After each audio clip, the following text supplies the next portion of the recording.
ఆషాఢమాసం బోనాల సందర్భంగా దేవాలయానికి పోలిట్ బ్యూరో సభ్యులు బక్కి నరసింహులు దేవాలయానికి విచ్చేసి ప్రత్యేక పూజలు చేసి అమ్మవారిని దర్శించుకున్నారు. తెలంగాణ బోనాల మహోత్సవాన్ని పురస్కరించుకొని శ్రీ మహంకాళి మాతేశ్వరి భారతమాత దేవాలయం మరియు శ్రీ కోటమైసమ్మ దేవాలయం చైర్మన్ ఎర్మని కైలాష్, గంగపుత్ర ప్రధాన కార్యదర్శి అల్లి మధుసూదన్ గిరి, సుమన్ కుమార్, ముఖ్య సలహాదారులు K Jnaneshwar Mudiraj, working president KS Anandarao, Alle Bhaskar Raj, Alle Jitender, ఉపాధ్యక్షులు బివై శ్రీకాంత్, టి అశోక్ గౌడ్, కోశాధికారి బొడ్డు సాయిబాబు, వై రాజు, ముచ్చటి వినోద్ తదితరులు పాల్గొన్నారు.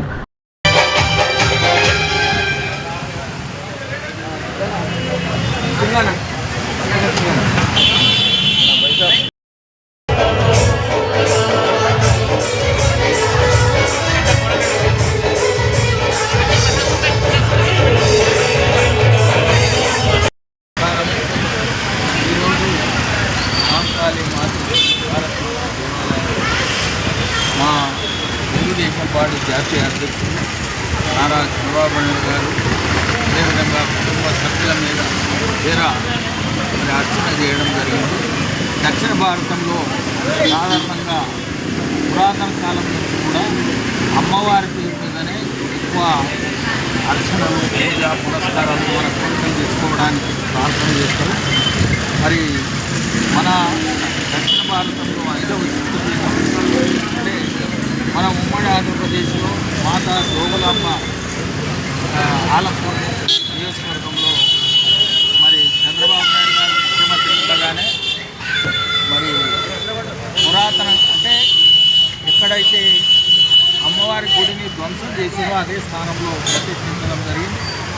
మరి అలా 1680 సంవత్సరంలో అబుల్ హసన్ తానీషా కాలంలో అక్కన్న మాదన్నల యొక్క ప్రోద్బలం చేత వాళ్ళ చొరవ వల్ల సనాతన ధర్మాన్ని భారతదేశంలో ఆయన పరమత వేరే మతస్థుడు అయినప్పటికీ తానీషా కులీ కుతుబ్ షా వంశస్థులు అందరూ మన తెలుగు భాషను, మన సంస్కారాన్ని, మన భాషను, సంస్కృతిని గౌరవించినటువంటి ప్రాంతం.